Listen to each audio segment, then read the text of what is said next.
welcome back to the channel. So glad that you decided to stop by and see me and spend some time with me. I appreciate that so very much.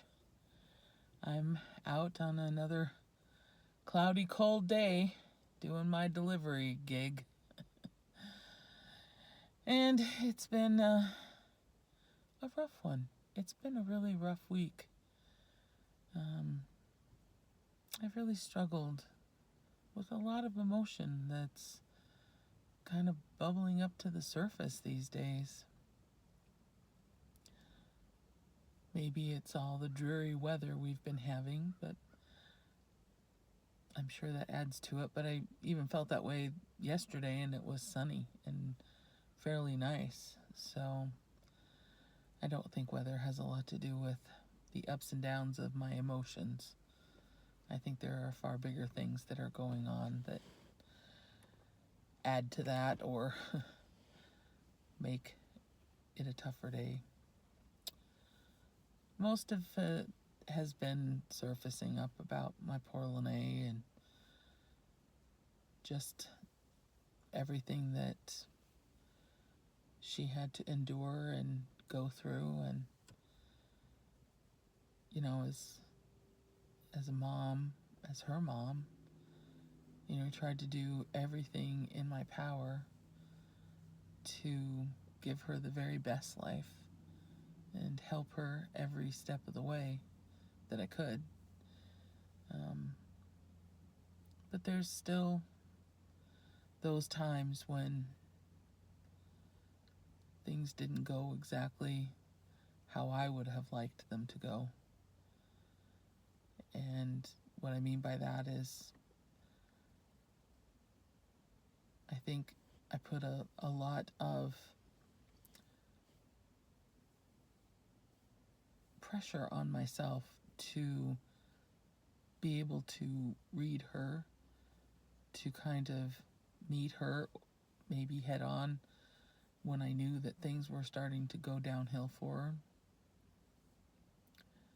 And I think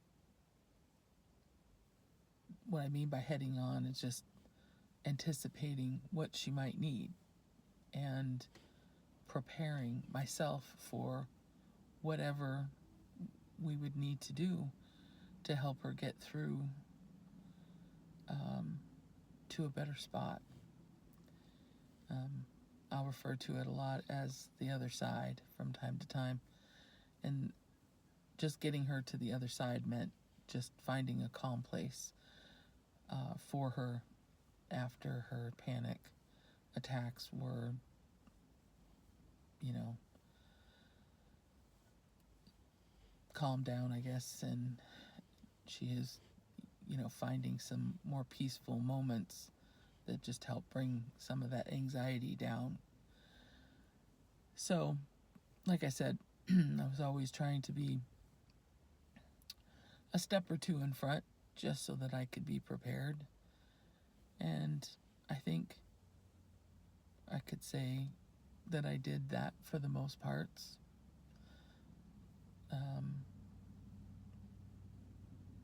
For the most parts.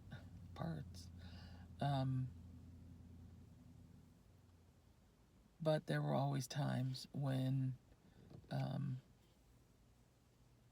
I wasn't on my game for whatever reason. And the last 6 months especially were difficult, but even before that, even before moving to Middle Tennessee, there were moments that I regret and I'm not very proud of, because I lost my patience sometimes, and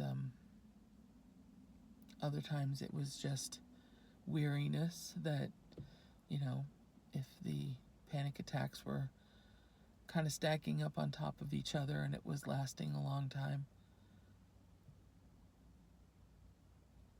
I think it was actually not frustration, so much as it was fear that I wasn't going to be able to get her to a calm place. And the thing is that she would have those moments too where she would come off as being frustrated or upset, and she was constantly having to always tell me that she was just afraid. And for whatever reason, even though I was feeling similar, I couldn't keep that in the forefront of my mind for some reason. So I have a lot of regret, and that's just an example of times that I felt like I let her down. And there were times, the last 6 months, that she was alive, especially when we got here to Middle Tennessee. It seemed as though things were changing in her, and they probably were. I mean, she had put up with so much physical pain and fear and all kinds of other, PTSD just ravages your body in so many different ways. You have physical pains, you have the challenges of trying to live without fear, the frustration because it's taking over your life. There's just all kinds of things that she had to cope with, and it felt like she was changing the last 6 months that we lived, or since we moved to Tennessee, and her last 6 months. And I was struggling. There was a lot of stress. The last couple of years in California under COVID, I didn't work, and so I was able to be with her pretty consistently, and that was a good thing. But now all of a sudden I was going to be having to, still continue to help her with her processing and trying to help her ease her pain and bring some comfort into her life. But I also now had the responsibility of making sure bills were paid. And unfortunately she couldn't work, and so she was, always feeling guilty about that. And so it was just a lot of pressure on all of us, and it just started to really turn into a very tough situation. And all the while, her symptoms were actually, I think, getting worse. And, well, I know they were. And there was some other issues that had arisen between her and her biological father. So that added all kinds of turmoil and stress in her life. And, like they say, it sometimes rolls downhill. And I didn't handle it very well. If I could go back and do it again, I would do it better. I remember when we left the hospital,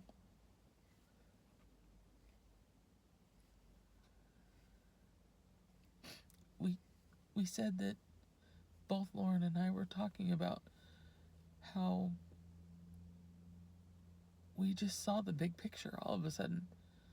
Like, I don't even know how I didn't see it, but it felt like you just couldn't see the trees even though that you were standing in the middle of them. And that brings about regret, because then there's always the thought of, I could have done this better. And if I'd done this better, would she have coped better? So there's a lot of helpless feelings and uncertainty as to whether or not I did it well enough, or I did enough, or if I could have done things better. So regret's a tough part of this, because I can't get any kind of reassurance from her, and I beat myself up pretty badly over things that I wish I had done differently. I think we always can find things that we wish that we had done differently, or maybe not said, or had said differently. And it's always after the fact that you have clear and precise vision on everything.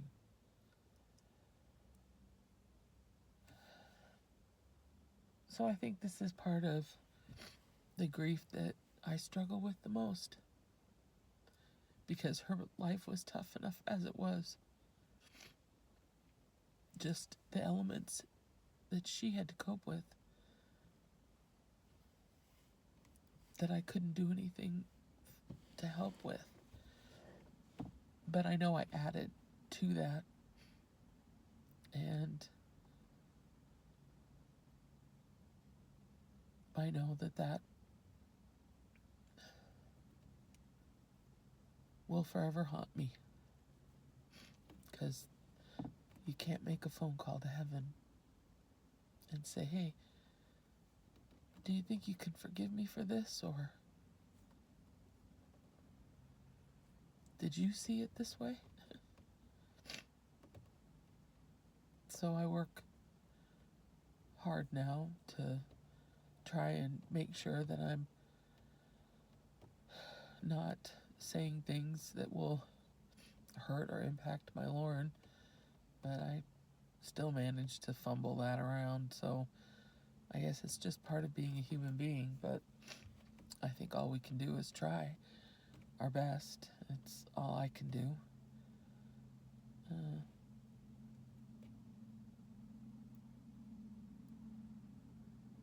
I just don't want to make any more mistakes that I might have to live with, you know? And that's okay. I mean, I own my mistakes. I've always owned up to anything that I didn't do well. And I've always been able to apologize and tell them that if they don't forgive me, I'm all right with that. Even like there are some things that may be egregious enough that, you know, you have to let yourself kind of feel through the frustration and the anger. You can't rush through that. So, but I'll tell you, I mean, one of the things that I'm most relieved about in my lifetime is that my girls knew exactly where I was coming from. If there was anything that, and I, the same, I knew where they were coming from. We have great communication skills. We always did. And do. And that's the key to any good, solid relationship, is just being able to talk through the things that maybe are painful or hurtful, or you wish you hadn't. So I know for the most part that they know that I own any of my mistakes. I've always told them that I screwed up. It's hard to admit that sometimes, but that's what you have to do. You have to tell them, yep, I screwed up, and I'm sorry for that. And, you know, I think that even now in life, if you have the opportunity for anybody that you care enough about, it's best to always own up to your mistakes.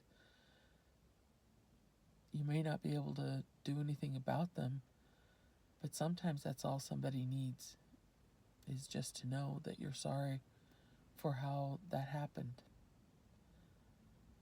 And I know the times that I've been blessed enough to get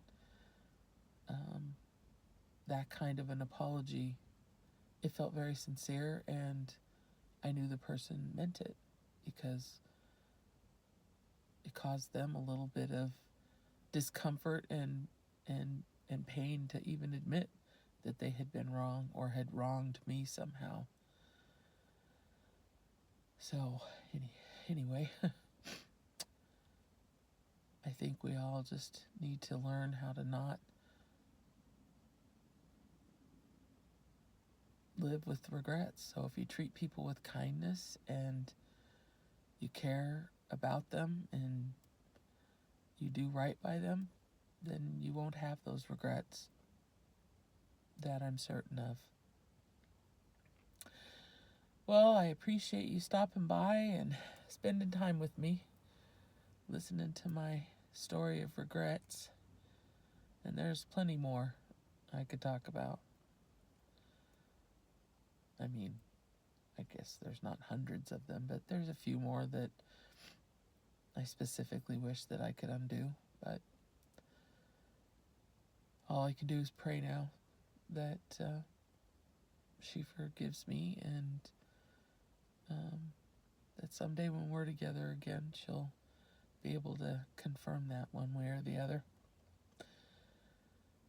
So, again, I appreciate you stopping by. I would love to have you subscribe and like the channel. I'm trying to get my little channel here to grow. So all of that, of course, helps. So I would greatly appreciate it. I hope that you are having a blessed day, and I hope that you can show kindness to people. Every little bit, every little drop of kindness that we can put out into the world just comes back to us eventually, and it helps brighten the world to a better place. So, just a little thing, just a little reminder to be the light for yourself or someone else today. Hopefully that will bring some joy, and never give up on hope. Hope is the one most important thing in our life. As long as we have hope, then we will continue to strive and be better people, love more people, be kinder, more patient, and live with less regret, if you know what I mean. So you all take care, and I will see you at the next video. Have a blessed day now.